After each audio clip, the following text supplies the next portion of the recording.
जय हिंद। मैं विकी कुमार आपका स्वागत करता हूं विकास स्टडी पॉइंट पर। सो डियर स्टूडेंट्स, अभी तक आप विकास सर से पोल साइंस हिस्ट्री वगैरह पढ़ते हुए आ रहे हैं, तो अब से आपके पास इकोनॉमिक्स की क्लास भी मिलने जा रही है। अभी बहुत सारे स्टूडेंट्स हैं जो 11वीं में एडमिशन लिए, उनको कुछ पता ही नहीं है कि अर्थशास्त्र के अंदर मतलब करना क्या है, कैसे पढ़ाई करनी है, कितने सब्जेक्ट्स और कितने चैप्टर आपके आने वाले हैं फर्स्ट टर्म में, सेकेंड टर्म में, कुछ भी आइडिया नहीं है। तो घबराइए मत, विकास स्टडी पॉइंट आपके इस सवालों का जवाब देने जा रहे हैं, आपकी इस मुश्किल को हल करने जा रहा है और कोई भी दिक्कत आपको नहीं आने वाली है, क्योंकि हम यहाँ पे बैठे हैं आपके लिए, ताकि कोई भी प्रॉब्लम आपके पास आती है आपके सब्जेक्ट से, कंटेंट से रिलेटेड, तो उसको सॉल्व करने के लिए हम यहाँ पे अवेलेबल हैं। ठीक है, तो सबसे पहले सभी का मैं वेलकम करता हूँ। Welcome to all of you students. And मैं आपको आज बताने जा रहा हूँ इकोनॉमिक्स के बारे में कि इकोनॉमिक्स के अंदर आपके कितने चैप्टर्स हैं, इकोनॉमिक्स होता क्या है, आपके दो जो 11th क्लास है और आपका 12th क्लास है, तो उन दोनों में से कितने कितने बुक है आपकी, 11th में कितनी बुक है, 12th में कितनी बुक है, वो सारी चीजें आपको क्लियर करनी होगा। ठीक है, तो आइए स्टार्ट करते हैं। सबसे पहले मैं आपको बता देता हूँ इकोनॉमिक्स यानी कि अर्थशास्त्र के बारे में। अर्थशास्त्र होता क्या है, हम 11वीं क्लास में आ तो गए हैं, लेकिन हमें आइडिया ही नहीं है अर्थशास्त्र के बारे में। 10वीं क्लास तक तो हमें अर्थशास्त्र के पढ़ा, बुक मिली, लेकिन कितना पढ़ा कितना समझा कोई आइडिया नहीं। अर्थशास्त्र एक्चुअल में होता क्या, किसी को कुछ पता नहीं, राइट। तो कोई बात नहीं, आपके इस चीजों के लिए तो हम यहाँ पे अवेलेबल हैं। तो मैं आपको सबसे पहले इकोनॉमिक्स के बारे में बता देता हूँ कि अर्थशास्त्र आपको होता क्या। बेसिकली अर्थशास्त्र एक विषय वस्तु है, एक सब्जेक्ट मैटर है। मतलब जैसे आपके पास 10वीं क्लास में साइंस थी, मैथ थी, क्या एक सब्जेक्ट है ना, उस सब्जेक्ट के अंदर उससे जितने भी सवाल हैं वो सवाल कैसे किए जाते हैं। साइंस के अंदर आपका सारे किस एक्सपेरिमेंट आ जाते हैं, वो एक्सपेरिमेंट कैसे सक्सेसफुल होता है, कैसे किया जाता है, ये सारी चीज़ बताया जाता है। एग्जैक्टली वैसे ही अर्थशास्त्र के अंदर आपको चीज़ों का ज्ञान दिया जाता है कि आपके बाकी जो समस्या है उसको समाधान कैसे किया जाए। अर्थशास्त्र बेसिकली बना क्यों है, तो सबसे पहले मैं आपको इसको परिभाषा बताता हूँ और आपको समझाता हूँ कि एक्चुअल में है क्या। बेसिकली अर्थशास्त्र एक विषय वस्तु है जो दुर्लभ संसाधन, ध्यान रखिएगा जो चीज मैं बोलते जा रहा हूं उसको नोट कीजिएगा। अर्थशास्त्र एक विषय वस्तु है जो दुर्लभ संसाधनों के विवेकशील प्रबंध पर इस प्रकार केंद्रित है जिससे कि हमारे व्यष्टि स्तर के साथ साथ समष्टि स्तर पर लाभ अधिकतम हो। अब इसके अंदर जो शब्द का इस्तेमाल किया मैंने, एक आपका दुर्लभ संसाधन आ गया, फिर आपका विवेकशील प्रबंध आ गया, फिर समष्टि आ गया और एक आपका व्यष्टि आ गया। तो ये है क्या दोस्तों और प्यारे स्टूडेंट्स, इस चीज के अंदर हम यही जानेंगे कि ये है क्या, अर्थशास्त्र बना ही क्यों। आपको पता है हमारे सामने कोई भी प्रॉब्लम्स आती है तो उस प्रॉब्लम को समझ कर हम उसका समाधान निकालते हैं, वैसे ही अर्थशास्त्र के अंदर है। अर्थशास्त्र के अंदर समस्या क्या है, दुर्लभ संसाधनों को किस प्रकार से मैनेज किया जाए। अब दुर्लभ संसाधन क्या होते हैं, तो दुर्लभ संसाधन वह संसाधन होते हैं जो हमारी आवश्यकता की तुलना में सीमित होते हैं, कम मात्रा में होते हैं। फिलहाल अभी जो मैं दे रहा हूँ आपको इंट्रोडक्शन दे रहा हूँ, जब हम चैप्टर स्टार्ट करेंगे ना तो इसको और भी बहुत अच्छे से समझेंगे, बट अभी मैं केवल अर्थशास्त्र का मतलब आपको समझाने की कोशिश कर रहा हूँ। तो अर्थशास्त्र क्या करता है, दुर्लभ संसाधनों को इस प्रकार से मैनेज करने का काम करता है जिससे कि व्यष्टि, इसका मतलब एक व्यक्ति के आधार पर, और दूसरा था हमारा समष्टि यानी कि संपूर्ण अर्थव्यवस्था के आधार पर, यानी कि स्तर पर, इन दोनों के स्तर पर जो लाभ है ना उसको मैक्सिमाइज, ज्यादा अधिकतम करने का काम करता है हमारा अर्थशास्त्र। तो अर्थशास्त्र क्या हुआ, एक ऐसा सब्जेक्ट है जिसके अंदर हमें ये बताया गया है कि दुर्लभ संसाधनों को हम किस प्रकार से मैनेज करें कि अपने लेवल पर मैं भी इसका इस्तेमाल कर पाऊं और जो मेरी आने वाली जनरेशन है उसके लिए बचा भी पाऊं। चाहे वो एक व्यक्ति इस्तेमाल कर रहा हो या इससे ज्यादा इस्तेमाल कर रहा हो, लेकिन फिर भी मैनेज इस तरीके से करना है कि हम भावी पीढ़ी के लिए भी बचा। तो इन्हीं चीजों का ज्ञान हमें अर्थशास्त्र देता है। तो ये तो सब्जेक्ट के अनुसार हो गया। अब दूसरे रूप में अगर अर्थशास्त्र को मतलब समझे तो क्या होगा, अर्थशास्त्र, अर्थ का मतलब पैसा और शास्त्र का मतलब ज्ञान होता है, यानी कि ऐसा ज्ञान जो पैसे से संबंधित हो और उसको किस तरीके से मैनेज करना है वो हमें सिखाए। जैसे आपके परिवार में आपके पापा जब सैलरी लेकर आते हैं घर में, तो उस महीने के अकॉर्डिंग कितना पैसा राशन पे जाना है, कितना कपड़ों पे जाना है, कितनी स्कूल की फीस, कितनी ट्यूशन की फीस, वो हर चीज इस तरीके से मैनेज किया जाता है कि पूरा महीना उस सैलरी में आसानी से चल जाए और हमारी सेविंग भी हो जाए, है ना। वैसे ही आपका अर्थशास्त्र जो हमें बताता है। तो आशा करता हूँ कि इतनी चीजें आपको इकोनॉमिक्स का समझ में आ गया होगा कि आपका दुर्लभ संसाधन यानी कि स्कार्स मीन्स क्या होते हैं, इसका रेशनल मैनेजमेंट कैसे किया जाता है, वो सारी चीजें। खैर आगे जब हम स्टार्ट करेंगे चैप्टर के बारे में तो डीपली समझेंगे। ठीक, तो ये क्या था हमारा, ये था हमारा भूमिका यानी कि इंट्रोडक्शन, जो आपको थोड़ा बहुत मैंने अभी आपको बताया किसके बारे में, इकोनॉमिक्स के बारे में। और ये हम कहाँ पढ़ने जा रहे हैं, विकास स्टडी पॉइंट पर, यानी कि आपका VSP पर, विकास स्टडी पॉइंट पे हम पढ़ने जा रहे हैं। क्लास 11th और 12th दोनों की इकोनॉमिक्स को बहुत अच्छे से क्लियर करेंगे, ताकि जो आप नंबर सोच के चलते हैं ना, वो नंबर आप अचीव भी कर पाए, क्योंकि जिसको पूरा करने के लिए हम यहाँ पे बैठे हैं। ठीक है, तो आगे बढ़े, चलिए आगे बढ़ते हैं। तो इकोनॉमिक्स का मतलब तो मैंने आपको बता दिया, अर्थशास्त्र होता क्या है। अब क्लास 11th के अंदर हमारी कितनी बुक्स हैं ये जानते हैं। तो क्लास 11th के अंदर जो आपकी बुक्स है वो केवल 2 है। पहला कौन सा है, माइक्रो इकोनॉमिक्स, जिसको हम इंट्रोडक्टरी माइक्रो इकोनॉमिक्स भी कहते हैं, यानी कि व्यष्टि अर्थशास्त्र। और दूसरा है आपका स्टैटिस्टिक्स यानी कि सांख्यिकी। क्या, माइक्रो इकोनॉमिक्स व्यष्टि अर्थशास्त्र, और दूसरा क्या आपका स्टैटिस्टिक्स यानी कि सांख्यिकी। ये 11th क्लास के अंदर 2 बुक है। ठीक है, आप TR जैन, VK बोरी, सचदेवा या संदीप का भी ले सकते हैं, लेकिन जो मैक्सिमम प्रेफर किया जाता है स्कूलों में, सीबीएसई बोर्ड वाले स्कूलों में, वो आपका TR जैन ही किया जाता है। कई जगह आपका सचदेवा भी चलता है, तो जो भी कंफर्टेबल लगे आप उसमें भी आपको समझ में आ रहा है आप वो ले सकते हैं। चीजें एक ही होती हैं, बस थोड़ा बहुत ऊपर नीचे की जाती है, अदरवाइज सारी चीजें एक ही जगह एक ही चीज बताई जाती है। ठीक है, अब मैं बात करता हूँ आपको क्लास 12th की। तो क्लास 12th के अंदर आपका आ जाता है मैक्रो इकोनॉमिक्स, ठीक है, यानी कि आपका समस्या अर्थशास्त्र, और दूसरा आपका इंडियन इकोनॉमी यानी कि आपका भारतीय अर्थव्यवस्था। अब जो आपका भारतीय अर्थव्यवस्था है, इसके अंदर हम भारत की अर्थव्यवस्था के बारे में जानेंगे शुरू से लेकर के अंत तक, यानी कि जब हमारा देश गुलाम था तो उस स्थिति में क्या चीज सिचुएशन थी भारत की, हमारी अर्थव्यवस्था किस प्रकार से चलती थी, और जब आजाद हुआ तो किस तरीके से इसने रफ्तार पकड़ी, और आज के समय में कैसी अर्थव्यवस्था है। तो ये सारा कुछ हम इंडियन इकोनॉमी के अंदर जानेंगे। ठीक है, तो फिलहाल आज मैं जो आपको इंट्रोडक्शन देने जा रहा हूँ, मतलब 11th क्लास का देने जा रहा हूँ। 11th क्लास के अंदर जो हमारी 2 बुक मैंने आपको बताई, तो माइक्रो इकोनॉमिक्स के अंदर कितने चैप्टर हैं वो जानेंगे, फर्स्ट टर्म में कितना आएगा वो जानेंगे, सेकंड टर्म में कितना आएगा वो जानेंगे। ठीक इसी प्रकार आपका स्टैटिस्टिक्स यानी कि सांख्यिकी, उसके अंदर कितने चैप्टर हैं टोटल, फर्स्ट टर्म में कितने आएंगे, सेकंड टर्म में कितने आएंगे वो जानेंगे। ठीक है, तो चले ज्यादा वक्त ना गवाते हुए हम उसका इंट्रोडक्शन चलते हैं। ठीक है, तो ये है आपका क्या, माइक्रो इकोनॉमिक्स। ये आपका माइक्रो इकोनॉमिक्स है, जिसमें हम ये जानेंगे कि आपके कितने चैप्टर्स हैं।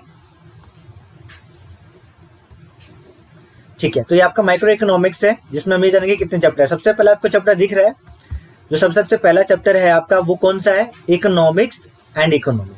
कौन सा बच्चों, इकोनॉमिक्स एंड इकोनॉमिक्स। तो यहाँ पे इकोनॉमिक्स एंड इकोनॉमिक्स है, ये अर्थशास्त्र एवं व्यवस्था के बारे में बता रहे हैं।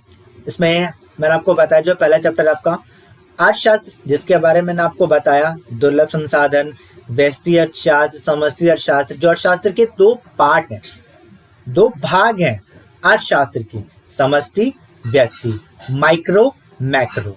ठीक है, सेकंड आपका आता है central problems of an economy, एक अर्थव्यवस्था की केंद्रीय समस्या है। अब हम अर्थव्यवस्था तो पढ़ रहे हैं, अब अर्थव्यवस्था के अंदर किस प्रकार की केंद्रीय समस्याओं को सामना करना पड़ता है जब कोई व्यक्ति ये सोचता है कि मैं एक कंपनी स्टार्ट करूंगा मैन्युफैक्चरिंग की, प्रोडक्शन की। अब जो सोच तो लेता है कि मुझे प्रोडक्शन करना है, लेकिन उसके मन में कई सवाल आते हैं, कैसे करना है, किस चीज का करूं, किस तरीके से करूं। तो बहुत सारी सवाल आते हैं ना, उन सवालों का जवाब हमें ये चैप्टर देगा और बहुत अच्छे से समझेंगे। बहुत इंटरेस्टिंग चैप्टर ये वाला। थर्ड है आपका कंज्यूमर इक्विलिब्रियम यूटिलिटी एनालिसिस, यानी कि उपभोक्ता संतुलन उपयोगिता विश्लेषण। अभी क्या बोल रहा है, कंज्यूमर इक्विलिब्रियम यूटिलिटी एनालिसिस।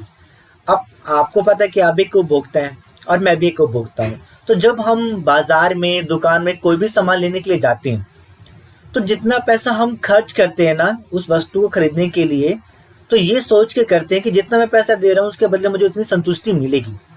और जब तक हमें सेटिस्फैक्शन नहीं मिलती ना, हम मुझे उसको खरीदना प्रेफर नहीं करते।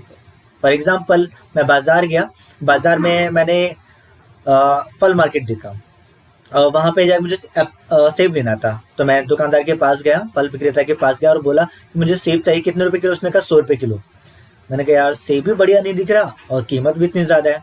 मैंने कहा भैया 80 लगा लो तो मैं ले लूँगा। उसने सोचा, विचार किया, तो उसने सोचा ये होगा कि चल कोई नहीं, बिक तो रहा है नहीं इतना, खरीदने वाले नहीं, कम से कम कुछ तो आएगा। ये सोचकर कहता ठीक है 80 लगा लेते हैं। अब 80 मैंने जब वैल्यू दिया उसको तो मेरे मन में एक सेटिस्फेक्शन आया ना, जो मैं 20 रुपये एक्स्ट्रा पेमेंट कर रहा था उसी 1 किलो वैल्यू के लिए 20 रुपये कम कर रहा हूँ, तो वहां पे मेरे को सेटिस्फेक्शन मिली, संतुष्टि मिली, 80 रुपये देने के बदले जो मुझे वस्तु प्राप्त हुई। तो उस पॉइंट पर मैं एक संतुलन प्राप्त कर लेता हूँ, यानी जितना मैंने खर्च किया उसके बदले मुझे मूल्य मिला।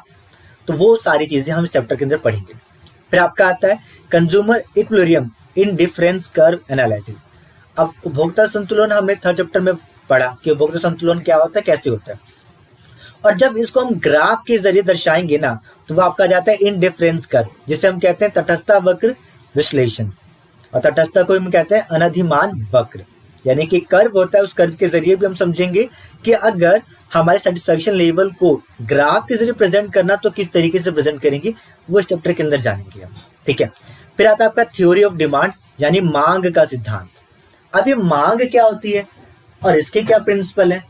जनरली अगर ये देखा जाए, हम सामान्य भाषा में बात करें तो हमारे अनुसार डिमांड या मांग वो होता है जो हम किसी दुकानदार के पास या किसी व्यक्ति के पास जाकर के किसी चीज की मांग करते हैं, डिमांड करते हैं कि भाई मुझे, या तो मुझे पैसे की जरूरत है, पैसे दे दिए, या फिर दुकान में गए, अंकल मुझे चिप्स चाहिए 10 वाला, चिप्स का पैकेट दे दो। ये तो जनरली हो गया। लेकिन अर्थशास्त्र के अनुसार मांग क्या है, क्या आपको ये पता है? अगर नहीं तो इसके अंदर हम जानेंगे और बहुत अच्छे से। ये भी बहुत इंटरेस्टिंग चैप्टर है और बहुत मजा आएगा आपको। फिर आपका आता है प्राइस इलास्टिसिटी ऑफ डिमांड यानी कि मांग की कीमत लो। अब जो मांग है ये तो समझ जाएंगे हम 5वें चैप्टर में। 6ठे चैप्टर में इस मांग की कीमत लोच के बारे में जानेंगे कि हमारा ED is equal to 1 greater than less than 0 क्या होता है और ये कैसे प्राप्त होता है, ये हम इस चैप्टर के अंदर जानेंगे। और आपको ये बता दूं, हमने अभी 1 से लेकर के कहाँ तक, आपका 6 तक जाना। अब जो 1 से लेकर 6 तक आपका चैप्टर है, ये जो मैं आपको बता रहा हूँ, TR जैन जो लेखक हैं आपके अर्थशास्त्र के, माइक्रो इकोनॉमिक्स के, जिनकी पब्लिशिंग होती है, बुक होती है, तो उसी के अनुसार मैंने आपको ये बताया है। तो आपका चैप्टर 1 से लेकर के चैप्टर 6 आप चैप्टर के नाम के अनुसार भी याद कर सकते हैं। तो ये 6 तक आपका फर्स्ट टर्म में आएगा और इसी पर आपको बहुत फोकस करने की जरूरत है। ठीक है बच्चों, अब बात करते हैं हम 7वें चैप्टर की, production function and return to a factor, यानी कि उत्पादन फलन और एक कारक के प्रतिफल। अब हमने ये तो समझ लिया कि हमारा उत्पादन क्या, मतलब ये हमें समझ में आ गया कि उपभोक्ता क्या करता है, कैसे ये डील करता है दुकानदारों से और अपने अनुसार चीजों की डिमांड करता है। ठीक है ना। तो उसमें आप बात कर रहे हैं उत्पादन फलन और एक कारक के प्रतिफल की। अब यहाँ पे उत्पादन फलन क्या है और उससे मिलने वाला कारक का प्रतिफल क्या है। कारक क्या होते हैं? बेसिकली कारक हमारे संसाधन होते हैं, यानी कि वो हर एक वस्तु जो हमारे आवश्यकता के लिए यूज की जाती है ना। जैसे कि अगर आप लिखते हैं तो लिखने के लिए आपके लिए पेन होना चाहिए, कॉपी होना चाहिए, तो ये आपके संसाधन हो गए। और उससे जो भी हम कार्य करेंगे उससे निकलने वाला जो रिजल्ट होगा वो हमारा प्रतिफल होता है। तो यहाँ पे बात करिए उत्पादन यानी कि प्रोडक्शन की। अगर हम प्रोडक्शन करते हैं किसी भी वस्तु का तो उससे क्या रिजल्ट आएगा उसको हम ग्राफ के जरिए भी समझेंगे और एक एक पद के अनुसार समझेंगे, एक एक पैमाना इसके अंदर बताया जाएगा आपको। ठीक है ना। अब जो 7वां चैप्टर है ये जो मैं आपको बता रहा था अभी, ये आपका सेकंड टर्म के अंदर आएगा। ठीक है, सेकंड टर्म के अंदर आपका 7वां हो चुका। 8वां कंसेप्ट ऑफ कॉस्ट, लागत। आपको ये तो पता होगा कि बहुत सारी वस्तुएं हैं जो हम कस्टमर तक पहुंचती हैं, वास्तव में उसकी जो कीमत होती है जहां पर वो बनती है उसकी कुछ और होती है, लेकिन उपभोक्ता तक पहुंचते पहुंचते उसकी कीमत में वृद्धि हो जाती है, यानी जो उसका प्राइस है वो इंक्रीज होते होते बहुत ज्यादा हो जाता है, जब एक्चुअल में जो उसके फाइनल कंज्यूमर होते हैं यानी कि अंतिम उपयोगकर्ता। फॉर एग्जाम्पल अगर एक पेन है, ठीक है, मान लो मेरे पास ये वाला पेन है। अब ये जो पेन है ये जब बना होगा तो क्या लगता है इसकी कीमत कितनी होगी? 50 पैसे, 30 पैसे, 1 रुपये। ऐसा क्यों? क्योंकि ये केवल एक नहीं बनता, क्वांटिटी में बनता है, बहुत बड़ी मात्रा में बनता है। और जब हम किसी चीज को बहुत ज्यादा मात्रा में बनाते हैं ना तो उसकी कॉस्ट ऑटोमेटिक कम होती चली जाती है। ठीक है, तो उसके अंदर जो आपका 8वां चैप्टर है लागत की अवधारणाएं, हम ये जानने की कोशिश करेंगे किसी वस्तु की कीमत को कैसे निर्धारित किया जाता है, कैसे कॉस्ट आती है और कैसे लाभ उसमें से निकाला जाता है। ठीक है। फिर आता है कॉन्सेप्ट ऑफ रेवेन्यू यानी कि संप्राप्ति, जिसे हम आय कहते हैं, उसकी अवधारणा। हमको आय कैसे प्राप्त होती है, एक तरीके से आपका लाभ वाला ही भाग आ गया है। इतना के मैंने बनाया, फिर वो बनाने के बाद फैक्ट्री से जाता है होलसेलर के पास, होलसेलर के साथ बात जाता है रिटेलर के पास, फिर आता है आपके पास कस्टमर यानी कि आपके और मेरे पास। तो इस प्रोसेस में कितना उसकी वैल्यू बढ़ी और किस तरीके से हर एक व्यक्ति ने एक दूसरे व्यक्ति से कमाया, वो चीज हम इसके अंदर जानेंगे। फिर आता है आपका प्रोड्यूसर इक्विलिब्रियम यानी उत्पादक का संतुलन। अभी हमने फर्स्ट टर्म के अंदर एक चैप्टर है आपका उपभोक्ता संतुलन, करेक्ट। उसमें हम उपभोक्ता कैसे संतुलन प्राप्त करता है वस्तुओं को खरीद करके। अब 10वां चैप्टर जो है उत्पादक का संतुलन है कि प्रोड्यूसर इक्विलिब्रियम है। अब इसमें ये जानेंगे कि एक उत्पादक जब वस्तुओं का उत्पादन करता है तो वो कैसे अपना सेटिस्फेक्शन लेवल अचीव करता है कि हाँ मैंने इतना सामान बेच दिया, नाउ आई एम सेटिस्फाइड कि मुझे इतना का प्रॉफिट हो, मुझे लॉस नहीं हुआ। तो ये चीज हम इस चैप्टर के अंदर जानेंगे। फिर आता है आपका थ्योरी ऑफ सप्लाई, पूर्ति का सिद्धांत। पूर्ति कैसे होती है, एक जगह से दूसरी जगह कैसे लिया जाता है, किस तरीके से पूर्ति की जाती है, ये सब कुछ हम 11वें में जानेंगे। फिर आता 12वां बाजार के रूप। अभी तक बाजार आपने ये सुना रसब्जी मार्केट होता है, फल मार्केट होता है, क्लॉथ मार्केट होता है, लेकिन क्या एक्चुअल में यही होता है क्या? ये तो हम सुनते आ रहे हैं अपने दोस्तों से, अपने फैमिली मेंबर से या किसी अदर पर्सन से, लेकिन अर्थशास्त्र के अनुसार इसका जो रूप है एकदम विपरीत है, एकदम हटके इससे। मतलब जो आपका मार्केट है वो अलग ही रूप में है, जिसमें आपका मतलब बाजार के रूप के अंदर आपका ये आ जाता है कि आपके 3 से 4 प्रकार के बाजार आ जाते हैं, जिसमें आपने सुना होगा मोनोपोली यानी कि एकाधिकार, आपका पूर्ण प्रतियोगिता बाजार। अब पूर्ण प्रतियोगिता बाजार क्या है? जिसके अंदर बहुत सारे कौन होते हैं? बेचने वाले, और जो खरीदार होते हैं वो भी बड़ी मात्रा में होते हैं। तो ये कैसे वर्क करता है, कैसे यहाँ पे लोग कमाते हैं, कैसे उनका ग्राफ बनता है, ये सब कुछ हम फॉर्म्स ऑफ मार्केट यानी कि बाजार के रूप में जानेंगे। ठीक है। आखिरी चैप्टर आ जाता है आपका मार्केट इक्विलिब्रियम या under perfect competition and effect of shift and demand and supply. मतलब जो आखिरी चैप्टर है आपका, उसमें यह बताया जाएगा कि आपका जो मार्केट इक्विलिब्रियम है, हमने कंज्यूमर इक्विलिब्रियम, प्रोड्यूसर इक्विलिब्रियम दोनों पढ़ लिया। अब इन्हीं दोनों को मिला करके तो मार्केट बनता है। जब उत्पादक ही नहीं, उपभोक्ता ही नहीं, तो बाजार कहाँ से आएगा? जब उत्पादक और उपभोक्ता दोनों होंगे बाजार तब बनता है, क्योंकि जब खरीदार नहीं होगा, विक्रेता नहीं होगा, तो बाजार की जरूरत ही क्या? बाजार की आवश्यकता तब पड़ती है ना जब वहां पे खरीदार भी हो और बेचने वाला भी हो। तो इसमें हम ये जानेंगे कि अगर पूर्ण प्रतियोगिता की स्थिति है यानी परफेक्ट कंपटीशन है मार्केट के अंदर, तो सिचुएशन में जो मांग है, डिमांड किस तरीके से आपका आगे की तरफ खिसकेगा। अगर मांग की जा रही है तो पूर्ति में किस तरीके से होगा, और अगर मांग कम हो रही है तो फिर मांग वक्र कैसे आएगा और उसके अनुसार पूर्ति वक्र पर क्या प्रभाव पड़ेगा। यानी कि आपका डिमांड कर्व और आपका सप्लाई कर्व, इन दोनों में किस टाइप के चेंजेस आएगा परफेक्ट कंपटीशन में, वो चीज हम इस चैप्टर के अंदर जानेंगे। सो डियर स्टूडेंट्स, 7 से लेकर के 13 तक जो आपके चैप्टर मैंने आपको बताए हैं वो आपके सेकंड टर्म की पार्ट है। तो फर्स्ट टर्म में जो आपको 1 से लेकर के 6 तक पढ़ने हैं और इसी पर पूरी तरीके से फोकस करना है, और हर एक चैप्टर आपका बहुत अच्छे से क्लियर होगा, इसकी आप टेंशन मत लीजिएगा। ठीक है ना। तो ये था आपका माइक्रो इकोनॉमिक्स यानी कि वैश्विक अर्थशास्त्र के चैप्टर्स, जिसके बारे में हमने भी जाना। अब बात करते हैं हमारा 11वीं क्लास की दूसरी बुक स्टैटिस्टिक्स यानी कि सांख्यिकी।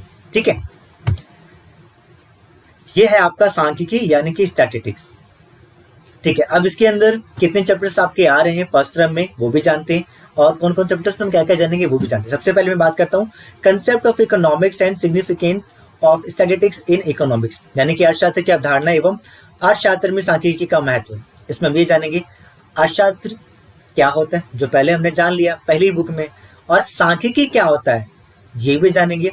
अब सांख्यिकी का यानी स्टैटिस्टिक्स का इकोनॉमिक्स में क्या इंपॉर्टेंट है भैया?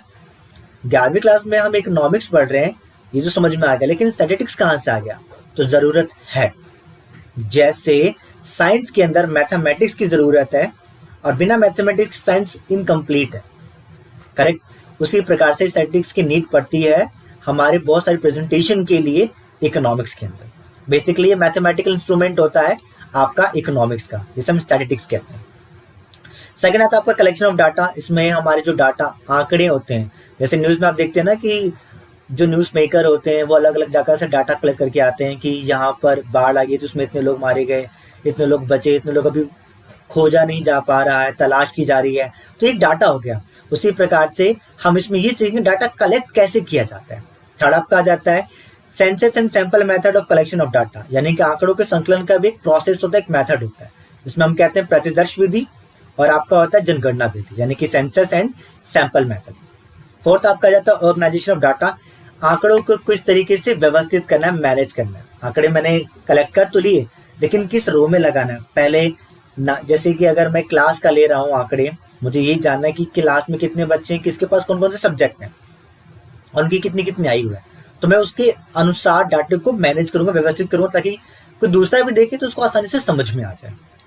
फिर आता है आपका presentation of data, textual and tabular presentation. अब डाटा को हमने कलेक्ट कर लिया, उसको ऑर्गेनाइज भी कर लिया।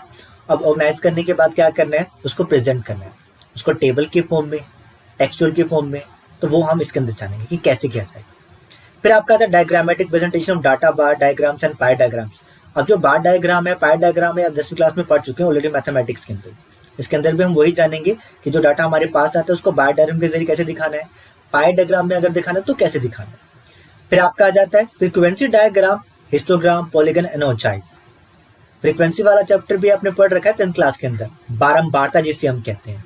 फिर आपका हिस्टोग्राम यानी कि आयत चित्र, पॉलीगन यानी कि बहुभुज, ओजीव यानी कि तोरण वक्र, ये हम जानेंगे 7वें चैप्टर में।